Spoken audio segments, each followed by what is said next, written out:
ಜಾತಿ, ಮತ, ಪಂಥ, ಸಮಾಜ, ಧರ್ಮ ಅಂತೇಳಿ ಹೊಡೆದಾಡುವಂಥ ಕಾಲದಲ್ಲಿ ಸಮಾನತೆ, ಮಾನವೀಯತೆ, ಮನುಷ್ಯತ್ವ ಅನ್ನೋ ಒಂದು ವಿಚಾರಗಳನ್ನು ಪ್ರಪಂಚದೆಲ್ಲೆಡೆ ಸಾರಿದಂಥ ಮಹಾನ್ ಮಾನವತಾವಾದಿ ಚಿಂತಕರು, ನಮ್ಮ ಸಂವಿಧಾನ ನಿರ್ಮಾತೃ ಡಾಕ್ಟರ್ ಬಾಬಾ ಸಾಹೇಬ್ ಅಂಬೇಡ್ಕರ್ ಅವರ 135ನೇ ಜಯಂತ್ಯೋತ್ಸವದ ಹಾರ್ದಿಕ ಶುಭಾಶಯಗಳನ್ನು ಸಲ್ಲಿಸ್ತೇನೆ ಎಲ್ಲರಿಗೂ.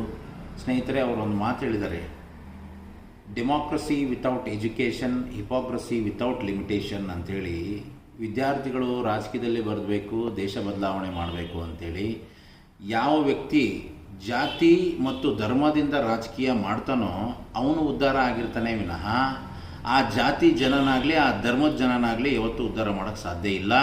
ಹೀಗಾಗಿ ನಾವೆಲ್ಲರೂ ಎಜುಕೇಟ್ ಆಗೋಣ, ವಿದ್ಯಾವಂತರಾಗೋಣ, ಬುದ್ಧಿವಂತರಾಗೋಣ, ದೇಶ ಕಟ್ಟಲ್ಲಿ ನಾವು ಕೂಡ ಒಂದಾಗೋಣ ಅಂಥೇಳಿ ಬಾಬಾ ಸಾಹೇಬ್ ಅಂಬೇಡ್ಕರ್ ಅವರ ಮಾತನ್ನು ನೆನಪು ಮಾಡ್ತಾ ಮತ್ತೊಮ್ಮೆ ಮಗದೊಮ್ಮೆ ನಾಡಿನ ಸಮಸ್ತ ನನ್ನೆಲ್ಲ ಡಾಕ್ಟರ್ ಬಾಬಾ ಸಾಹೇಬ್ ಅಂಬೇಡ್ಕರ್ ಅಭಿಮಾನಿಗಳಿಗೆ, ಎಲ್ಲ ನಾಡಿನ ಸಮಸ್ತ ಜನತೆಗೆ, ದೇಶದ ನಾಗರಿಕರಿಗೆ ಬಾಬಾ ಸಾಹೇಬ್ ಅಂಬೇಡ್ಕರ್ ಅವರ 135ನೇ ಜನ್ಮದಿನೋತ್ಸವದ ಹಾರ್ದಿಕ ಶುಭಾಶಯಗಳು.